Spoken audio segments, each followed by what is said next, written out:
시험을 이기기 위해서는 하나님께 대한 바른 믿음을 가져야 합니다. 신앙생활을 잘하는 비결도 이것입니다. 하나님을 바로 알아야죠. 하나님을 아는 지식이 없어서 망한다고 했습니다. 요즘 사람들은 남보다 앞선 지식이 곧 돈이죠. 그래서 새로운 지식으로 무장하기 위해서 얼마나 노력을 많이 합니까?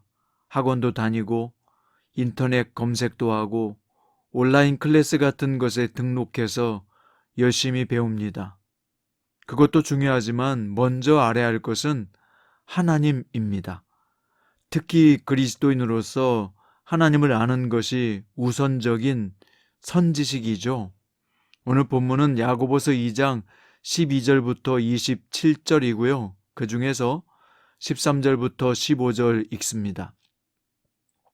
사람이 시험을 받을 때 내가 하나님께 시험을 받는다 하지 말지니 하나님은 악에게 시험 받지도 아니하시고 친히 아무도 시험하지 아니하시느니라. 오직 각 사람이 시험을 받는 것은 자기 욕심에 끌려 미혹됨이니 욕심이 잉태한즉 죄를 낳고 죄가 장성한즉 사망을 낳느니라. 오늘 말씀의 제목은 유혹과 욕심이 속에서 부글거릴 때입니다. 성도 여러분, 어떻게 하면 하나님을 아는 성도들이 유혹과 시험을 이기고 복을 받을 수 있을까요? 하나님을 올바로 믿으면 복은 따라오게 돼 있습니다. 하나님을 사랑하고 말씀대로 살면 복을 받는 비결입니다. 성도가 하나님을 바로 알고 살 때 우리는 여러 시험에서 승리할 수 있습니다. 어떤 분들은 성도라고 하면서도 시험을 당할 때 하나님을 원망하는 경우가 있습니다. 하나님이 자기를 심판하고 벌을 주셨다라고 생각하거나 하나님이 자신에게 무관심하다고 생각하는 경우도 있습니다.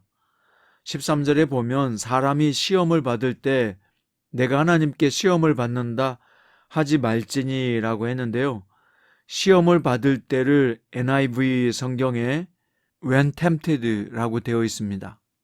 하나님은 우리를 시험하시는 분이 아니다. 이 시험은 테스팅이나 트라이얼이 아니라 템테이션을 말하는 것입니다. 예를 들어 아브라함이나 이스라엘을 하나님이 시험하셨다고 할 때의 시험은 테스팅, 트라이얼입니다. 그러니까 하나님은 넘어뜨리기 위해서 유혹하는 분은 아니라는 거죠. 그것은 사탄의 소행입니다. 그러나 하나님은 성도의 신앙 성장과 도전을 위해서 테스팅하십니다. 그러니까 하나님은 우리를 멸하시기 위해서 유혹에 빠뜨리는 분은 아니라는 것이죠. 유혹은 사탄의 관계입니다. 자신이 유혹에 빠져서 실수했거나 죄를 지었다면 그것은 하나님의 책임이 아니라 자신의 책임이에요. 하나님은 바른 선택을 하라고 말씀하시지만 사람들은 자기가 유혹에 빠져놓고 하나님을 원망하는 경우가 많고요. 또 사람을 원망하는 경우도 적지 않습니다. 우리가 유혹에 넘어졌을 때는 하나님 탓도 하지 말고 남의 탓도 하지 말며 원망할 필요가 없습니다. 내 탓이라 여기고 회개해야 하는 것입니다. 자, 이어서 15절 말씀에 보면 욕심이 잉태한즉 죄를 낳고 죄가 장성한즉 사망을 낳느니라고 말씀했습니다. 모든 죄의 시작은 욕심이지요. 그러나 욕심은 끝이 없고 절대 만족시키지 못한다는 개념을 분명히 갖고 있어야 합니다. 그런데 욕심은 더 큰 욕심을 낳고 그 욕심은 망할 때까지 갑니다. 우리가 아무리 성도라고 해도 욕심을 차단하지 않고 절제하지 않으면 인생이 송두리째 불타고 맙니다. 인간의 욕심이 얼마나 대단한지 보려면 에덴 동산을 보면 알 수 있습니다. 아담과 하와는 부족한 것이라고는 하나도 없었지요. 그런데 사탄이 뱀의 모양으로 와서 하나님처럼 될 수 있다는 말에 그대로 속아 넘어가 금지한 말씀을 어겼습니다. 피조물에서 창조주가 되겠다는 도전이지요. 그 후부터 인간의 욕심은 블랙홀과 같아서 만족이라고는 없었습니다. 이게 바로 욕심의 정체입니다. 그런데 문제는 누구에게나 욕심은 잉태되었다는 것이죠. 그래서 욕심을 아무리 절제하려고 해도 늘 우리 안에 꿈틀거리는 것이 욕심입니다. 사도 요한은 이 욕심을 세 가지로 정의했는데요. 육신의 정욕, 안목의 정욕, 이생의 자랑이라고 했습니다. 이 욕심의 죄성은 우리 안에 욕구를 분출시키고 목마르게 해서 자꾸 하나님과 멀어지게 만드는 반작용을 일으킵니다. 우리가 성도로서 이 욕심으로부터 승리하기 위해서는요, 욕구가 새로워져야 합니다. 그리스도인으로서 바라고 소망하는 것이 달라져야 한다는 말입니다. 이전에 좋던 것이 이제는 값없다라는 찬송처럼 변화되어야 합니다. 사도 바울을 보세요. 그도 원래 자랑할 것이 많았던 사람이죠. 그러나 그는 자기가 가진 모든 것을 배설물과 같이 여겼죠.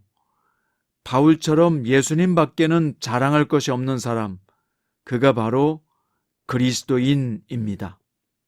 주 예수보다 더 귀한 것이 없어서 세상 즐거움을 기꺼이 포기가 되는 사람들이 바로 예수를 만난 사람들입니다. 예수 믿지 않는 사람들은요, 허락되지 않은 것을 탐하지요. 그러나 거듭나면 건강한 욕구가 생깁니다. 하나님이 기뻐하는 것을 원하게 되고 바라게 되고 기도하게 되는 것입니다. 그래서 결론적으로 우리가 욕심과 유혹으로부터 자유하려면 성령 충만을 공급받아야 합니다. 기름으로 자동차가 달릴 수 있듯이 성령의 충만이라는 동력 속에서 성도는 달려나가야 합니다. 승리하는 신앙생활을 위해서 오늘 또 성령의 충만함을 구하세요. 성령의 충만함을 받고 우리가 항상 새로워지고 거룩한 결단이 생기고 영적 근육이 튼튼해지면 유혹과 시험도 물리칠 수 있습니다. 하나님은 신령과 진정으로 예배하는 자에게 새 마음과 새 영을 주십니다. 그러나 사탄은 자꾸 엉뚱한 것을 우리 마음 가운데 뿌려서 잡초가 나게 하고 가시덤불이 자라게 해서 말씀의 씨앗이 자라지 못하게 막아버립니다. 그래서 잠언서 4장 23절에 보면 모든 지킬 만한 것 중에 더욱 내 마음을 지키라 생명의 근원이 이에서 남이니라 라고 말씀했습니다. 사람들이 돈, 건강, 지위를 지킬 줄은 알지만 마음을 지키는 것이 지혜인 줄 잘 모릅니다. 우리의 마음의 문을 말씀으로 지켜야 합니다. 성령의 능력으로 주님의 보혈로 지켜야 합니다. 이것이 깨어있는 것이요 주님의 뜻대로 사는 성도의 삶의 자세인 것입니다. 말씀의 결론입니다. 우리는 각자 약점을 가지고 있지요. 여러분은 자신이 약한 부분이 뭐라고 생각하시나요? 자기의 약한 부분은 자기가 잘 알죠. 그 약한 부분을 타고 사탄이 우리를 유혹에 빠지게 합니다. 우리는 성령님께 늘 기도로 대화하며 도움과 지혜를 요청해야 합니다.